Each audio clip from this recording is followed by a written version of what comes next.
Hello, how's it going, peeps? So, today we're going to do some talking about solving some problems. Um, Not really sure where to start, but I have some ideas that I'd like to share with you guys. So, I've been messing around with the jewel thief circuit, and I've been wondering how far can I stretch the jewel thief before it's just inoperable for boosting voltage and getting some like significant uh, current out of it. I've been looking at resonance frequencies for different types of antennas, and I haven't made my own antenna yet, so I'm not really sure where to go from there, other than making like an old AM band antenna like this. So the purpose of what I'm doing is I'm making a bank circuit. So I have a resonance circuit, which is just the coil and the capacitor. And then I have an antenna that's just a huge coil. This huge coil will just capture whatever the heck's in the air. And then I'll use that energy that I get there, that magnetic field um, that's permeating that coil, will produce some kind of electromotive force that goes into the bank circuit. This bigger coil just acts like a kickstarter to the resonance circuit. The resonance circuit is just going to be fluctuating or oscillating back and forth until eventually it reaches equilibrium. At that point, or some net force, at that point, the bigger coil will inject back into that circuit. Um, Now that bank circuit will be tweaked with a variable capacitor, so I can get a higher frequency, so I can get a faster oscillation. Um, but then again, the energy you get from that is dependent on the frequency at which whatever radio signal or whatever signal is popping up around, whatever. So it's a bit of it's a lot to find out that it doesn't work. It works, but it's very specific. So we either have to redesign or make a whole new system, or just completely abandon it and not go into the rabbit hole of antenna physics and antenna math, which I wouldn't be opposed of because I like rose curves and I wouldn't be opposed of it. But for the sake of sanity, I don't want to do that. So what I'm going to do is go into something I've been thoughtful of a long time ago, and that is augmented reality. So I always thought to myself, like, it'd be really cool to be able to make images pop up, maybe videos pop up in real time, like right here, right now. And we can do that. We can do that now. We already have an infrastructure for it. We can just make it better. So it's best to improve something if it already exists. That's how you improve it. If it doesn't exist, then you're making the first steps. You're pioneering a way that eventually will get improved later. Um, I'd like to do that, but I feel that I need a mentor to guide me in the right path so I don't go down these different rabbit holes, because that's kind of what's been going on. I find one thing, it's a rabbit hole. I find another thing, it's a rabbit hole. So it's like I'm not the kind of person to object to going deep down and trying to figure things out, because I will find it. I will find out and understand over time. but it is something that I don't really have much time to do, especially that I'm working. So, what I plan on doing, actually, I'm not even sure if you guys can hear me. I don't know if you guys can hear me. Uh, hello, hello, hello. Mic check 1 2. Hopefully, you guys heard all of that blabbering for the past 5 minutes. Um,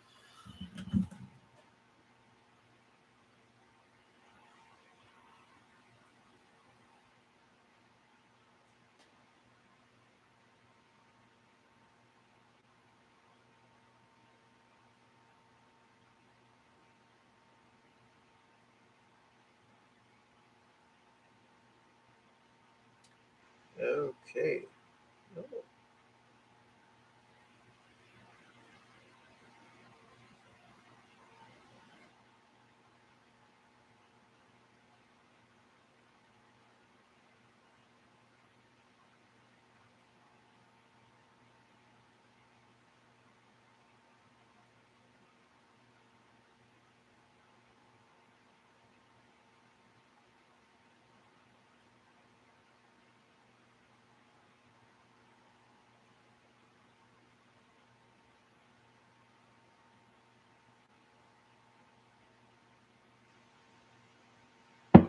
Okay. Um, so this would probably be my first video about AR. So, what I'd like is I don't want to wear a piece of technology when involved with AR. I feel like AR should be part of an environment. So if I go into a room, I want my room to have the environment already there because I feel like it gets rid of the human experience putting things on, having to adjust yourself to see. And again, like it makes sense, you know, to wear a portable device that anyone can take and put on and but I just feel like a true augmented reality experience would be that of which you just walk into it. You look at it, you interact with it, but not through an interface that is unfamiliar. Your hands, your smell, your walk, your ability to walk, that's all familiar to you. You've been doing it for your whole life. So creating that experience with AR would be awesome. You walk into a room, you see little stickman figures fighting each other in like one corner, or you're looking at like a table and you see like one of your favorite characters sitting on the table in very clear, crystal clear quality. And I feel like making a room like this would be awesome because you can hide wires, you can hide lasers, you can hide holographic displays pretty good in a building than you would in glasses or uh, some device that you have to buy and spend you know hundreds, maybe thousands for. So this room would just be an experience that you walk in, um, and I want to build something like that. And eventually, if I could, if there is a chance, I'd like to be able to create a piece of tech that a person can wear and it does interact with their surroundings to give them information about something or to um, just make things weird. Like let's augment what I'm seeing right now. I see, a door, or I see a um, maybe a cat. You know, let's put a mustache on the cat. Let's use some animation and have it be fixed on this cat's nose or below this cat's nose, and I can see that through this device's interface. But that's later. That's so much later. That's going to take a lot, maybe years to make. So right now, I want to explore and look for stuff that already exists.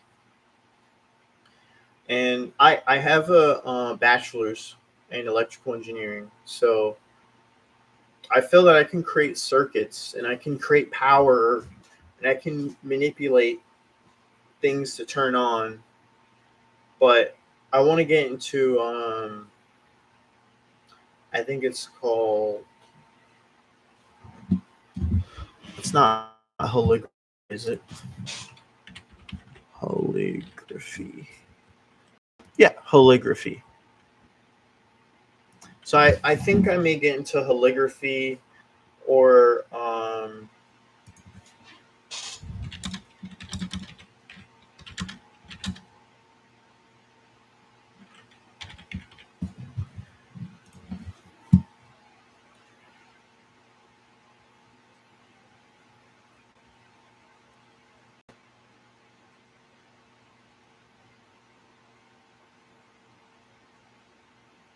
well, yeah, holography isn't a type of hologram. Yeah, it'd be super difficult to do it. Yeah, instead of making devices um, smartphone or transparent, like smart glasses, quote unquote, uh,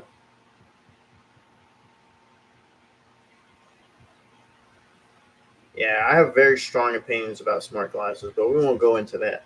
Um, but the one pair of smart glasses that I feel is making history is Meta's prototype 2. Those glasses are insane. And the reason why I say they're insane is because most smart glasses now talk about, you know, you're able to see this, you're able to see that, but you're able to see it in a fixed location. You can't look this way and the screen's here. No, no, no, no. The screen follows you everywhere you go, which would be cool if you're watching a movie or, if you're doing all this stuff.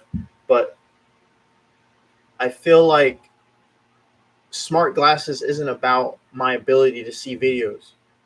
Like, the whole point of putting it on your face is to help you with something. Like, if my personal glasses help me see, my personal glasses help me see far, or it helps me see up close. They are like an extension of my eyes. So smart glasses should be information based, which most are now. They give you some form of information, but it shouldn't be, oh, I'm going to create some program, some client based program that talks to a server that gives me videos, or if not that, it goes through your phone. Your phone's the main source of processing, and then you run a wire to it. Like, cool, smart glasses, cool, technologically advanced glasses, cool. They produce video, cool. But I don't think that's the way for smart glasses. I think the way for smart glasses is me being able to look at text messages, maybe me being able to look at emails, or like what I seen is one pair. Uh, they were able to see like a map in front of them. They were able to use the glasses to find out where to turn, where to go, like to navigate. Now that is helpful because we're always moving around. We should make things that are utility based, and then after mastering the utility, then we should look at opportunities. We should look at opportunities like, oh, I want to watch a movie while I'm on a walk, or I want to put this movie to the side while I'm reading through this email. Maybe have some hand, maybe have some hand wristband technology that allows you to interact with your piece of tech. Your tech should be able to interact with you, not you interact with the tech. You should make tech that allows you to just do what you normally would do, and you build, because you can't really change yourself. Maybe you can teach yourself how to use something, but inevitably, like, it'd be better if you made the tech in a way that processes things that you would do already. That's what makes good tech. You don't make a wheelchair. Um, you don't make a dog wheelchair. You make a dog wheelchair for dogs. Like, that's how that wheelchair was made specifically for the dog. You didn't just grab a wheelchair and put a dog in it. You're like, oh no, I gotta cut some holes for the back legs, or maybe this dog doesn't have legs, so I'm gonna make some kind of unique interaction for a dog like this, because maybe some dogs with or without legs, um, or a dog that has one leg, or a dog that has two legs but they're like nubs and they're not really dogs or dog legs. I don't know. Anyway, um, I'm gonna get into augmented reality, and I'm gonna look deeper into how like these companies have been making, and hopefully I can find a job doing it. Right now I'm doing a job. I'm not going to tell you the company that I work for, but I do control system stuff. So um, I do a lot of controls for HVAC, and I do a lot of controls for no lighting, just HVAC. So anything in the realm of HVAC, I do controls for. So I have a good idea of how clients or devices talk with servers, networking, like things like that. So I want to be in a situation where you give me a problem and I create a piece of technology that solves that problem.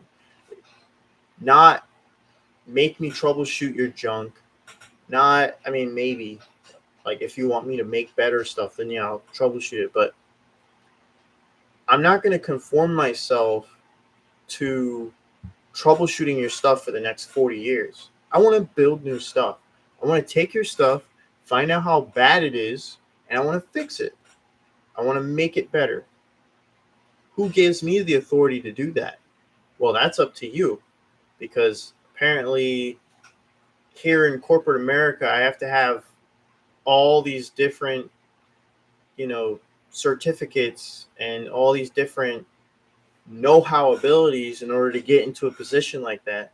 But when getting into a position like that, you meet other people who don't know anything. And it's like, well, how the heck did they get here? And then you're the guy doing all the work. Yeah, I don't want that to happen either. But uh, it'd be really cool to be in a position where they give me a problem. Well, obviously they teach me about their stuff. They give me a problem and I find out how to solve it, and I make a device. And I make a device that solves that problem. That's what I want to do. So hopefully one day I can do that. Um,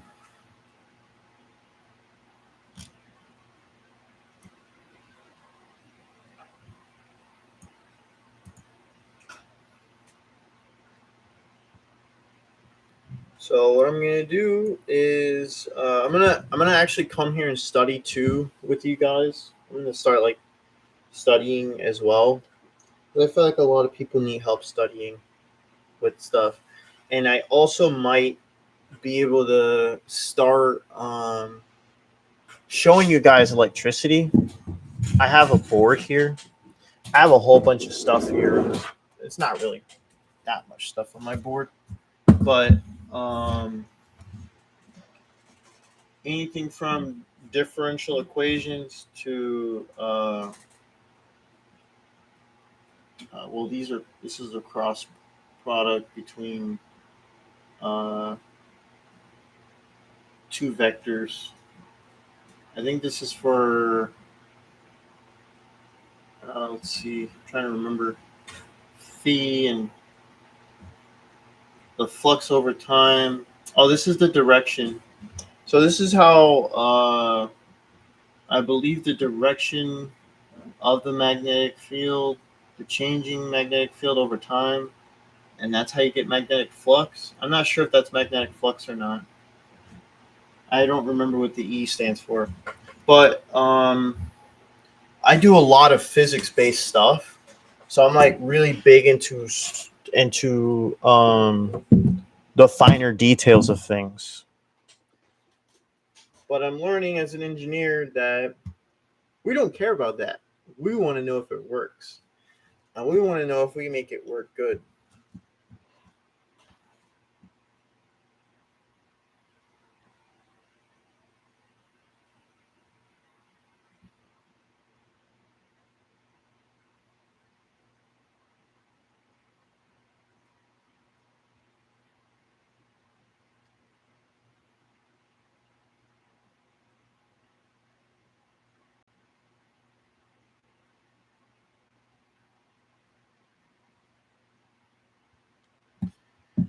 Okay, so we're going to talk about augmented reality. Augmented reality, what is it? A technology that enhances the real world environment by overlaying digital information such as images, sounds, and other sensory stimuli onto it. Okay.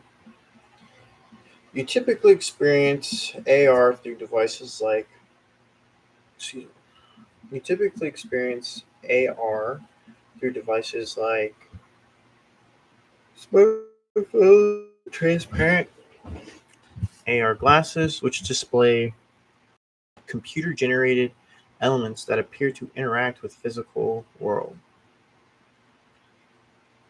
Okay, that's different. That those are two different definitions. How it works versus what it is almost different. Like simply overlaying stuff on something is very different from having it interact with the physical world.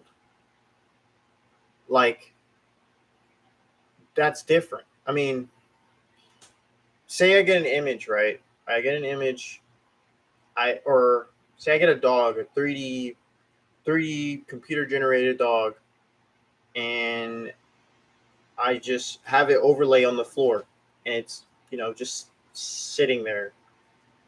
Now it's overlaid on the floor, and it barks. And I can hear it through headphones or something if I plug in a jack or something in some device or whatever, and I'm looking at it. It's overlaid, but having it appear to interact with the physical world is totally different. Now this device or whatever I'm using is able to track physical, structures, and this dog with its interface, whatever, with the software, can tell where that wall is, and it will walk over to it and look at it, or it'll walk over to it, but it'll walk around it. As long as my device has that field of view to be able to, look at it, to know, to stimulate the software to be able to know the dog can go around the thing and you can look at it with your glasses or whatever. So that's different.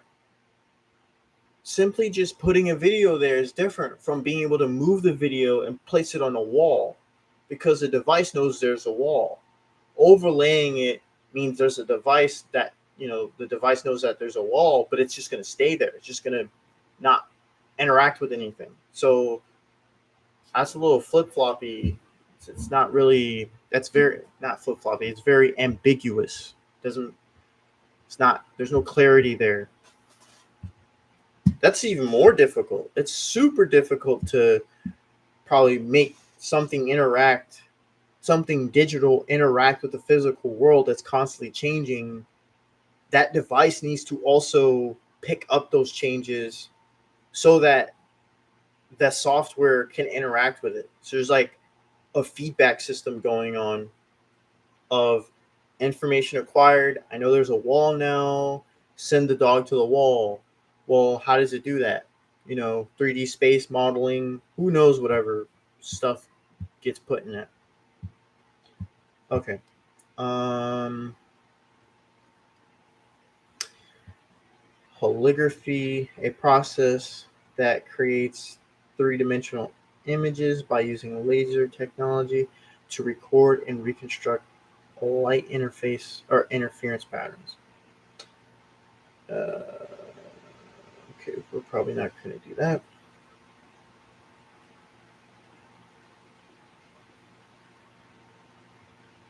Holograms produce 3D images, three-dimensional images, while AR typically 2D.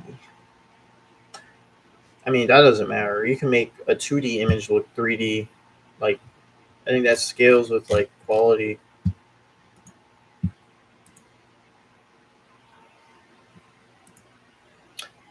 So what should I do now? It's late here. Um,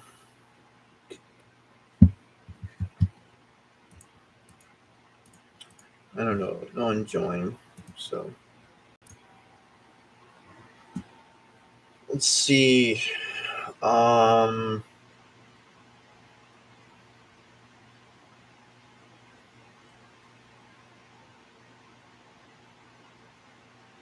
we could start with something simple. Like let's just look up like do-it-yourself AR stuff. Like I'm pretty sure some Indian guys made something, so we can look at that and then branch out from there. But first, we got to solve a problem. So, what's the problem that humans have? We got a lot of problems. And for anyone who says that they solved the problem, uh, I'm pretty sure they added to it. Yeah. So, I learned this because I've been in a lot of situations where helping people psychologically allows you to see that there are deeper problems than the problem they're stating. Like there's more to it than what they know. So the same thing applies with any problem that a person has. So like for instance, someone could say that I'm hungry. You're like, okay, I'm gonna get you some food. And they get the food and they're like, I'm hungry. I thought I just solved your problem by giving you food. So there's an underlying issue there. One, did you give them enough food? Two, does this person have a black hole for a stomach? Three, is this person actually thirsty and they actually don't need food? They need water. Um, how long, were they without food? There's a whole bunch of factors that come into answering questions that we think have very basic answers, like with action. Like I'm gonna just give this person food, they should be fine. I should give this person money, they should be fine. Like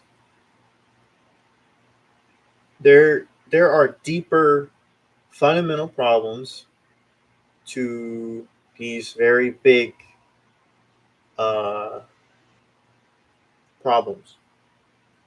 And if we can break them down to smaller parts and then solve each of those smaller parts and not get lost in the details, but actually help the person, then we've won.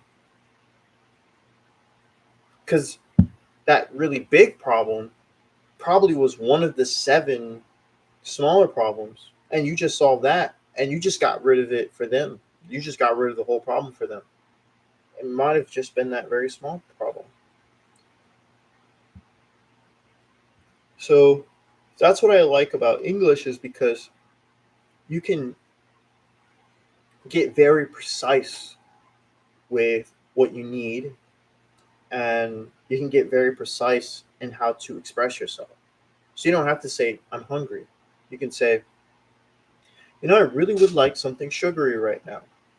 Or I'd like something that's very filling and pasty, or something very beefy, something that has this texture or something. Like you can be more specific with what you need. We can do that with our problems too. That's why communication is so important. But anyway, that led me to that idea. So the problem: what can AR fix? Like, okay, is it just an opportunity to play video games like Pokemon Go, or is it something that can genuinely help us? Um, from my understanding, technology is a tool, and we've been using tools for a very long time. Thousands of years, we've been using tools. We've been making tools to forge our tools. We've made tools that can think now. We've made tools that can last very, very long time. My granddad's utility knife that's been around for like 50 years. So I really think that technology is a tool, and this tool can be beneficial, and it can also make us lazy. I don't want us to become lazy. I want us to become more productive. And that doesn't mean to do more work, it means to do more effective work.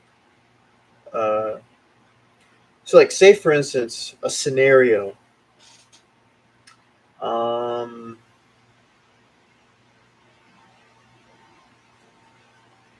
be a good scenario for AR, a problem solving scenario for AR.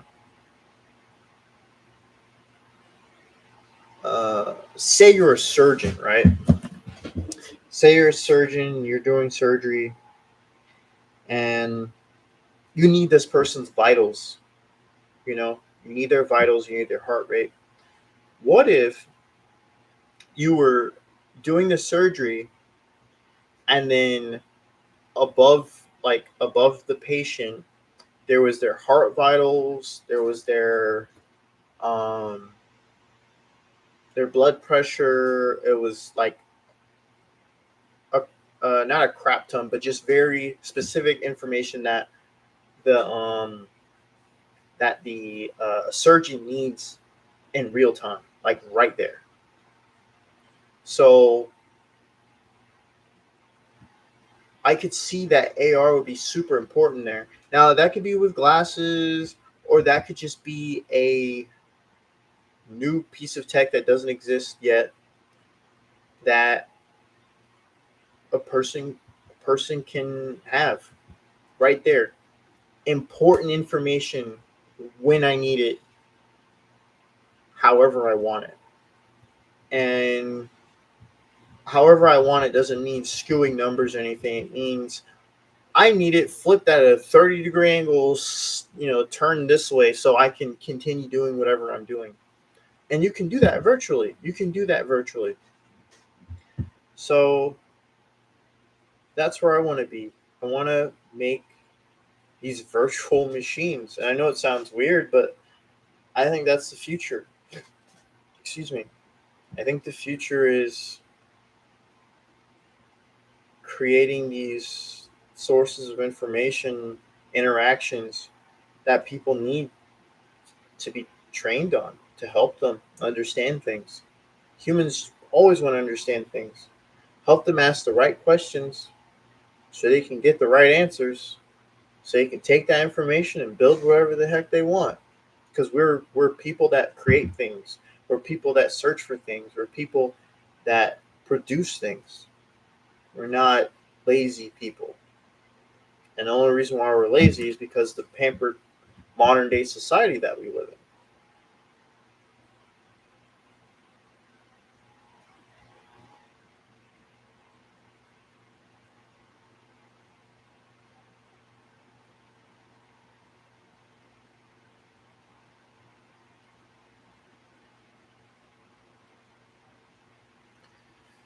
But three things I think would definitely help with this is, at least for me, is learning AI, learning how to build my own language model, um, or just machine learning in general.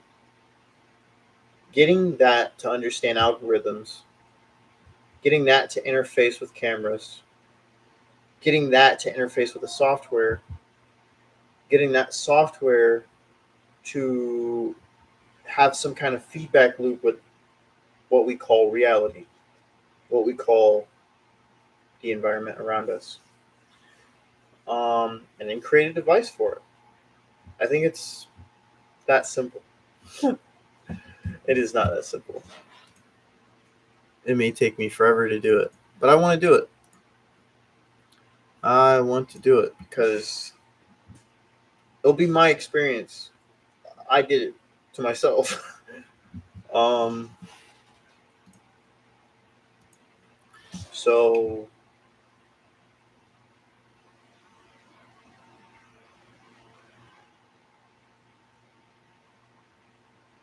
this is what I'm gonna do.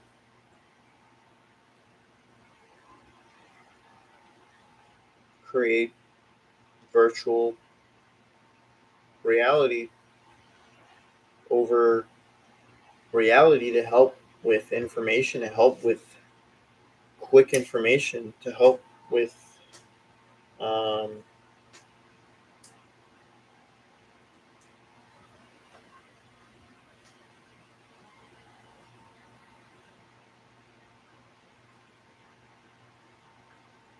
making tools that actually provide utility. Utility over opportunity. Opportunity should always come last. Should make sure it works, make sure that it does exactly what it needs to do for the person, then think about the opportunity. And that's how you do it. So, I don't know where to start. So, if any of you know where I should start, write in the comments. Not really sure where to go from here. So, I need some help with knowing where to go. And it's a big world. There's many people looking for researchers. I consider myself a researcher. I have like a million tabs open all the time, keeping updates on all kinds of new stuff. Um, so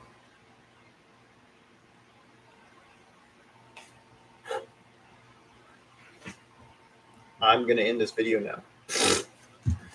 Thanks for watching, everyone. And I hope you have a great day or night, wherever you may live.